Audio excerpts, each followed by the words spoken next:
Hey guys, for all the moms on the team, let me start off by saying Happy Mother's Day. It's May 10th, and what feels like it's about 6 months into quarantine. I know it's not been nearly that long, but it feels like it's been forever. But I tell you, I hope everybody is having as good an experience with this as I am. We have just had it sounds horrible, but we've had a great time with quarantine. A lot of you guys know my daughter just finished her sophomore year of college. She just took her last final yesterday, and we did not expect that we would really ever have her back home. So having all five of us in the house for the last couple of months and having her finish up college, her second year of college here, has been great for us. We've really enjoyed having everybody back together at a time that we didn't expect that we were going to be able to get to. So I hope all of you are finding little positives like that along the way. Let me start off by talking about COVID. We have talked over and over again about if you're sick, if you have a fever, if you have a respiratory infection, stay home, don't risk infecting others. As we start to get back to where the economies in both of our cities are opening up, I really want to reiterate that. Be extra cautious. Just because things are starting to open back up doesn't mean that the virus has gone away. We want everybody to remain really careful. We have a critical year in 2020 for our business. We have transitioned over the first quarter here fully into our ESOP, and we're really hitting the stride on how that's going to happen. And we did not have a great first quarter financially. We've got a lot of work that we need to do to make up, and really that's what I want to spend the bulk of the day talking about is what do we need to do for the year this year.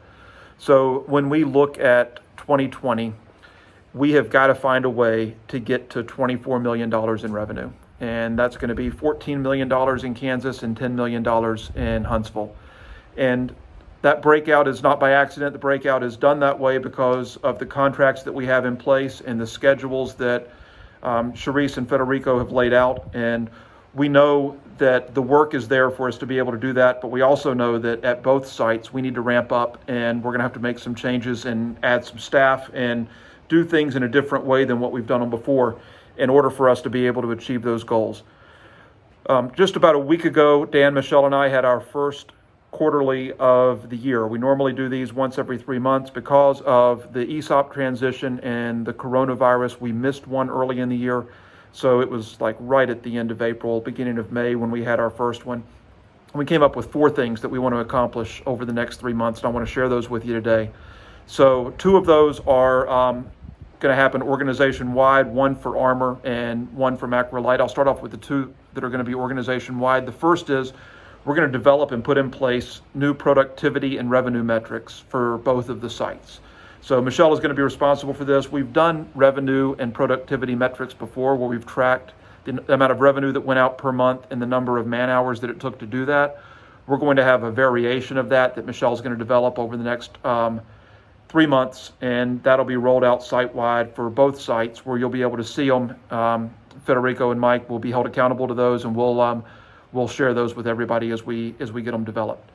The second one that's going to be organization-wide is we are going to start working on our marketing materials. If you have not been to our website, we have made some updates to the website that Dan and Travis have been working on.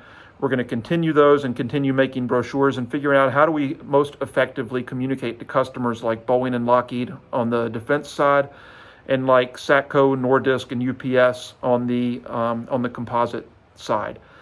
So all of that's going to be in the works and is going to be done by July 30th. Not necessarily that we'll have all of the materials done, but we will at least have a roadmap for how we're going to get there.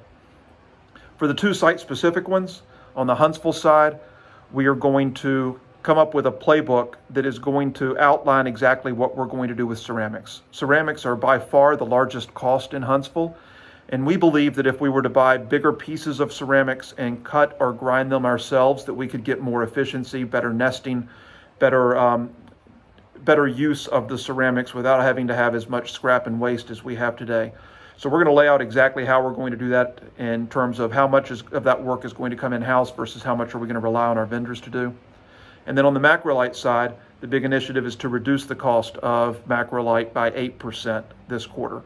And that really looks like a couple of things. Number one, we're going to be altering the shift structure in Kansas. We're going to be going to 10-hour shifts and trying to get more volume out to make better use of our labor. And we're also going to be changing to a mix of suppliers that will be a different supply chain than what we have today. Most of our products today are sole sourced. Most of our raw materials today are sole sourced. We have now gotten to the point where we've qualified additional raw material suppliers, or we've made modifications to the specifications for some of the existing raw material suppliers. And those are going to go into effect over the next 3 months, where we will be able to reduce cost by at least 8%. We believe we're going to be able to do a little bit better than that between now and then. So just know that as we ask you to give us your all over the next few months, it's really essential that we hit these volume numbers. We've come up with a plan that will get us to where we have a year that's good enough that we will at least be able to begin to repay some of the debt that we owe to the former owners, and that will be able to release some shares to all of us for the ESOP. And I'll communicate more about that and exactly how it's going to work in a future video. But that's really where we stand for today, is that we are going to be asking for a ramp up at both sites, more volume, and it's really critical that we get there. I appreciate everybody's effort. Hope you guys have a great weekend. Thank you. Bye.